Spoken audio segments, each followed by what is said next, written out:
Hey guys, welcome to disabilities and associated subjects. मैं हूं सुरभि गुप्ता और आज हम हियरिंग इम्पेयरमेंट के बारे में जानेंगे।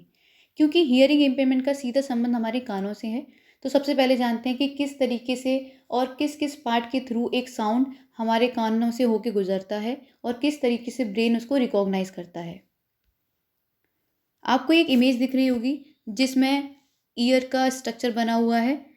हमारी ईयर में बहुत सारे डिफरेंट डिफरेंट पार्ट्स होते हैं, लेकिन जो मेन पार्ट्स हैं जैसे पिन्ना है, ईयर कैनाल है, जो 3 बोन्स दे रखी हैं, हैमर, एनविल और स्ट्रिप। हैमर को हम मेलियस भी कहते हैं, एनविल को इनकस भी कहते हैं और स्ट्रिप को हम स्टेप्स भी कहते हैं। स्टेप्स हमारी पूरी बॉडी की सबसे छोटी हड्डी होती है और इन तीनों ही हड्डियों को हम एक साथ ऑसिकल्स कहते हैं। उसके बाद है कॉक्लिया और ऑडिटरी नर्व। मेनली हमारे ईयर को 3 एरियाज में डिवाइड किया गया है। पहला है आउटर ईयर, मिडिल ईयर और इनर ईयर। आउटर ईयर में हम पिन्ना और ईयर कैनाल के बारे में पढ़ते हैं। मिडिल ईयर में हम ईयर ड्रम और ऑसिकल्स के बारे में पढ़ते हैं और इनर ईयर में हम कॉक्लिया और ऑडिटरी नर्व के बारे में पढ़ते हैं। अब जानते हैं कि किस तरीके से साउंड हमारे ब्रेन तक पहुंचता है।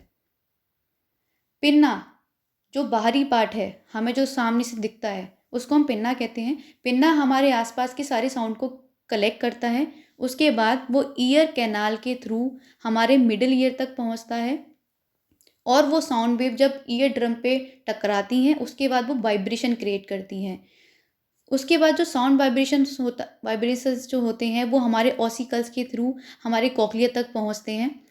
कॉक्लिया में हेयर लाइक स्ट्रक्चर होते हैं जो साउंड वाइब्रेशंस को इलेक्ट्रिकल इम्पल्स में कन्वर्ट कर देते हैं और फिर वो इलेक्ट्रिकल इम्पल्स हमारे ब्रेन तक पहुंचती है और ब्रेन उस साउंड को रिकॉग्नाइज करता है।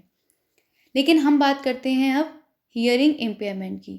इम्पेयरमेंट से मतलब है कि किसी चीज़ में डिक्रीज होना या टोटली इनएबिलिटी, पूर्ण रूप से उसका खत्म होना। पीडब्ल्यूडी एक्ट में हियरिंग इम्पेयरमेंट की जो डेफिनेशन दे रखी है उसके अनुसार जो हियरिंग इम्पेयरमेंट है, अगर किसी व्यक्ति की सुनने की क्षमता का ह्रास 60 डेसिमल या उससे अधिक का होता है उसके बेटर ईयर में, तो हम उसको हियरिंग इम्पेयरमेंट कहेंगे। बेटर ईयर से मतलब है कि एक कान दूसरे कान की अपेक्षा अगर अच्छा सुनता है तो हम उसको बेटर ईयर कहेंगे। Classification of hearing loss. Mainly hearing loss को 2 पार्ट में डिवाइड किया गया है, ऑर्गेनिक हियरिंग लॉस और inorganic hearing loss. Organic hearing loss से ही हम समझ रहे हैं कि अगर किसी भी हमारे ऑर्गन में प्रॉब्लम आती है, ऑडिटरी फंक्शनिंग जो हमारे पार्ट करते हैं उनमें कोई प्रॉब्लम आती है, तो वो ऑर्गेनिक हियरिंग लॉस होता है। और इनऑर्गेनिक में हमारे जो पार्ट हैं उसमें कोई भी कमी नहीं आती है, लेकिन साइकोलॉजिकल इश्यूज़ रहते हैं। अगर एग्जांपल लें कि अगर एक आईडी बच्चा है, इंटेलेक्चुअल डिसेबल अगर बच्चा है, उसकी हियरिंग पावर सही है, उसकी पूरी फंक्शन ठीक है हियरिंग की, लेकिन आप उसको आवाज़ दे रहे हो, लेकिन उसका साइकोलॉजिकल डाउन है, वो नहीं समझ पा रहा है कि उसको रेस्पॉन्स देना चाहिए उस तरफ, तो ये इनऑर्गेनिक हियरिंग लॉस में आएगा। ऑर्गेनिक हियरिंग लॉस को भी 4 पार्ट में डिवाइड किया गया है, age onset, degree of hearing loss, nature of hearing loss and casual factors. Age onset में कॉन्जेनाइटल है। कॉन्जेनाइटल से मतलब है कि जन्म से पहले या जन्म के दौरान अगर हियरिंग लॉस होता है तो उसको हम कॉन्जेनाइटल हियरिंग लॉस कहते हैं। उसके बाद आता है एक्वायर्ड, जिसमें प्रीलिंगुअल और पोस्टलिंगुअल भी है। एक्वायर्ड यानी कि जन्म के बाद अगर आप हियरिंग लॉस आपको होता है। प्रीलिंगुअल की बात करते हैं तो लिंगुअल से समझ में आ रहा है कि यहाँ पे लैंग्वेज की बात की जा रही है। प्री का मतलब पहले और पोस्टलिंगुअल में लैंग्वेज के बाद। प्रीलिंगुअल का मतलब है कि अगर आपका भाषा सीखने से पहले हियरिंग लॉस हो जाता है तो हम उसको प्रीलिंगुअल हियरिंग लॉस बोलेंगे, और अगर भाषा अर्जित करने के बाद आपको हियरिंग लॉस होता है तो हम उसको पोस्टलिंगुअल हियरिंग लॉस कहेंगे।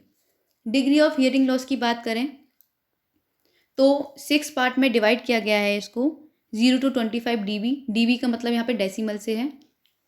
एक क्वेश्चन आता है कि स्मॉल डी और कैपिटल बी क्यों बनाया जाता है, तो डेसिबल क्योंकि यूनिट है जिनको एलेक्जेंडर ग्राहम बेल ने इन्वेंट किया था। यहाँ पे जो बी है वो उनके नाम में जो बेल आया है उसको रिप्रेजेंट करती है, और डी डेसी यूनिट को रिप्रेजेंट करती है, इसलिए डी स्मॉल और बी कैपिटल होता है।